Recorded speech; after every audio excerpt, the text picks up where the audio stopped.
It's the first day of school for a lot of kids around the valley. I'm Joey Horta. Some of those schools have new schedules this year, as you just heard. And so let's get out to CBS 47's Fabiola Ramirez. She's live at EASTIN-ARCOLA Elementary School in Madera with more on what's new this year. Good morning. Hey, good morning, Joey. Well, so many different changes for the new school year. As we mentioned, the later start of school and the early dismissal, those are the big ones. And there are a lot of reasons why this is happening. We have the superintendent of Madera Unified School District here with us. First of all, talk to us about the benefits for kids when they're starting school later and at points leaving earlier.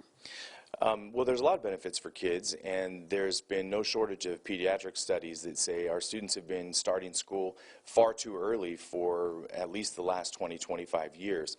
So we know that students that start a little bit later have much better learning outcomes. So that's a huge benefit for them, just to start the day off in the right frame of mind when the sun's up and has them active.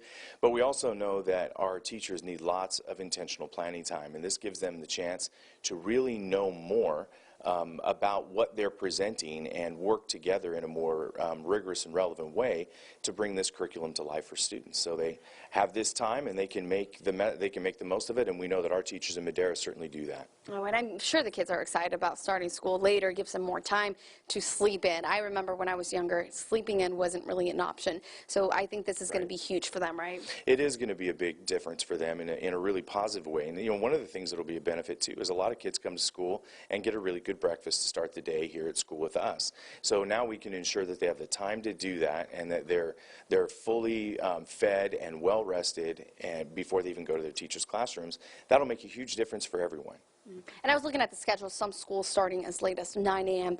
These changes, are they being implemented in all the schools in the district? So all of our schools have a change in it other than Madera Adult School. So we're all starting a little bit later, and we're preparing for that assembly bill that keeps coming up every few years that will mandate late starts across the state. So you guys are basically getting ahead of the game. Well, I mean, it's hard to look at the science, and it's hard to look at the politics, and it's hard to look at the needs of the teachers and students and not make a change. I know it's a little bit inconvenient for parents at some point, but at the same time, we see a lot of benefits all the way around to thinking like this and being strategic. Yeah, and I know we're running a little bit of time, but I do want to ask you one last question. Will there be staff here at school if the parents do absolutely need to drop off their kids early? Absolutely. We'll be staffed at 7:30 like we have been for years and years, and we're ready to receive students and keep them safe and get them started this year the right way. Thank you so much, Superintendent.